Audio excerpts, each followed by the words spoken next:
उखड़ रही थी। तो इसलिए परमात्मा भी ये कहते हमारे अंदर संस्कार अंदर जमे हुए हैं 63 जन्मों के। हम थोड़ी सी देर मेडिटेशन में बैठते और ये सोचते हैं कि शांत हो गए हैं, शांत हो गए, लेकिन जरा किसी ने संकल्पों के कंकड़ पत्थर फेंके तो उखड़ के बाहर आ जाता है। संस्कार हमें चीट करता है, हमें धोखा देता है। तो इसलिए सबसे पहले हमें क्या करना है, संस्कारों का परिवर्तन करना है। और उसके लिए शिव बाबा हमें रोज रोज खजाना बांटते हैं। तो पूरा करते हुए एक स्टोरी सुनाती हूँ।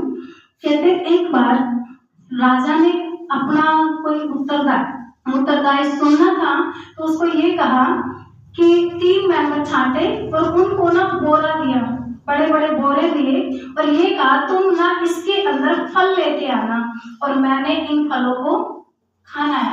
भाई आप जो भी फल चुन के लाएंगे ना मैं उसको खाऊंगा। एक ने सोचा बताओ राजा है और राजा ने इतना बड़ा बोरा मुझे दे दिया कि राजा मेरा फल खाएगा। तो वो क्या करता है, एक ही फल लेता और बाकी सारा उसमें कचरा भर के ले आता। उसने सोचा खाना तो है नहीं राजा ने और वैसे ही डायरेक्शन दे दिया है। तो फिर क्या होता है, फिर दूसरा आधा बोरा लेता है, आधा बोरा लेता है और आधे बोरे के अंदर फल भरता, बाकी घास फूस भर के ले आता। तीसरा क्या करता, पूरा बोरा फलों से चुन के भर के ले आता है। तो जैसे ही राजा के पास पहुंचते हैं, राजा कहता है कि मैंने 3 रूम खुलवाए हैं, उनके अंदर आप चले जाइए और डायरेक्शन देता है कि आपको क्या करना है, जो जो आपने इसमें फल भरे हैं एक महीना आपको इसी रूम में रहना और इन्हीं फलों से अपना गुजारा करना है। आपको जीवित रहने के लिए इसको ही खाना है। अब जिसने एक ही फल लिया था वो तो रोएगा ना बैठ के कि मैंने तो एक ही फल लिया, और एक ने आधा बोरा लिया, उसने कहा चलो काम चल जाएगा, भाई थोड़ा थोड़ा खाऊंगा। लेकिन थर्ड वाला तो खुश हो गया कि शुक्र है मैं तो अच्छे फल चुन के लाया और मैं इसको खा लूंगा। तो इसी प्रकार परमात्मा भी हमारे बुद्धि रूपी बोरे में खजाने भर रहे हैं, लेकिन हमारी बुद्धि है कि हम कितना भरते हैं।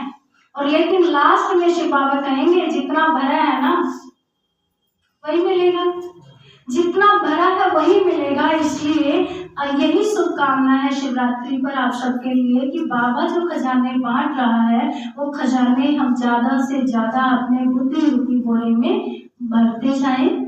ओम शांति। अभी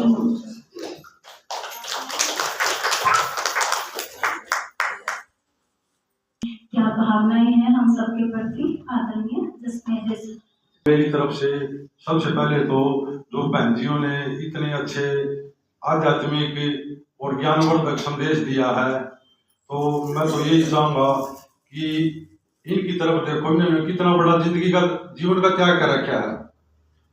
और इंसान क्या आजकल पैसे के पीछे भाग रहा है, पैसा उससे आगे भाग रहा है, उसको काबू नहीं आ रहा। उसके लिए छल कपट बेईमाना, एक दूसरे को देख के ईर्ष्या करना, तो आजकल समाज में यही तो चल रहा है। और जैसे बहनजियों ने बताया कि भाई बदलाव की जरूरत है, समाज को भी, देश को भी, पूरे को। तो भाई सबसे पहले तो बस यही कहना चाहूंगा मैं, परमात्मा के लिए सारा दिन 24 घंटे दौड़ धूप में लगे रहते हो काम धंधे में, तो उसके लिए भी समय जरूरी है। जिसने हमें जीवन दिया है तो उसके लिए हमारा फर्ज बनता है कि भाई उसके लिए भी आधा घंटा कम से कम, ताकि उसे बुद्धि भी शुद्ध हो और नीयत भी साफ रहे। तो ज्यादा ना कहते हुए, हमारी जितनी भी माताएं बहनें भी आई हुई हैं, हमारे काका ताऊ भी बैठे हैं समाज के, जिनको उम्र का भी तजुर्बा है, तो उन्होंने अपनी सारी जिंदगी, अब उम्र के जो भी इस पड़ाव में है या फिर युवा हैं हमारी तरह और आगे बच्चे भी हैं, तो उनको भी क्या है, जब तक दिमाग और दिल से जो मिलन करके जो कार्य किया जाता है ना, वही सफल होता है। तो भाई सबसे पहले तो देख, अपने संस्कार, अपनी नीयत बुद्धि ठीक रहेगी, तभी परमात्मा का भी आशीर्वाद रहेगा। तो मेरी तरफ से तो यही संदेश है बहनजियों के द्वारा, इस संस्था के द्वारा बार बार और मौके पे और त्योहार पे, तो समाज के लिए यही संदेश है भाई अपने संस्कार ठीक रखो, अपने अड़ोस पड़ोस में व्यवहार बना के रखो, तभी समाज अच्छा बनेगा, तभी देश आगे बढ़ेगा। तो धन्यवाद बहन जी।